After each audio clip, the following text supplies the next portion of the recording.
C'est ce mardi 18 mars 2025 que se sont clôturées les assises nationales sur le financement du développement post-transition. Des assises dont le but n'était autre que trouver des mécanismes d'accroître notre économie en vue de la participation de plusieurs acteurs économiques de notre pays, parmi lesquels la directrice générale de l'Agence gabonaise de développement de l'économie verte, qui d'ailleurs propose 4 solutions quant à la difficulté d'accès au financement. La première est la mise en place d'un guichet climat et biodiversité au sein de la GADEV qui permettra de structurer et de sécuriser les financements. La deuxième solution, c'est d'émettre des obligations vertes et bleues pour permettre un accès aux investissements publics et privés.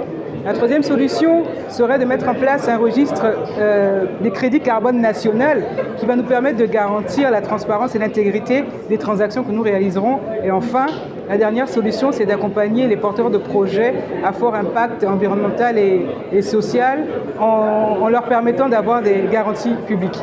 Pour le ministre de la Mer et de la Pêche, le secteur halieutique est une solution certaine d'accroissement de notre économie.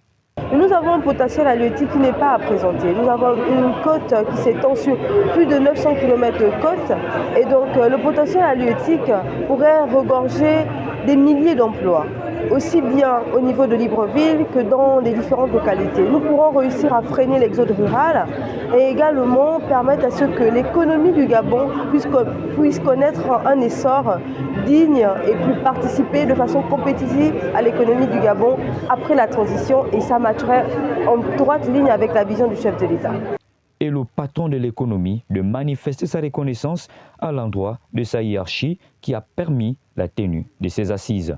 Je remercie le chef de l'État, le président de la transition, le président de la République pour avoir facilité, encouragé et œuvré à ce que cet événement puisse vraiment se faire. Donc toute ma gratitude à Monsieur le Président, Monsieur le Premier ministre. Vivement que ces assises ne soient pas des assises de trop, car nous le savons, notre pays a souvent organisé des événements de ce type, mais qui par la suite n'ont pas toujours donné des résultats concrets.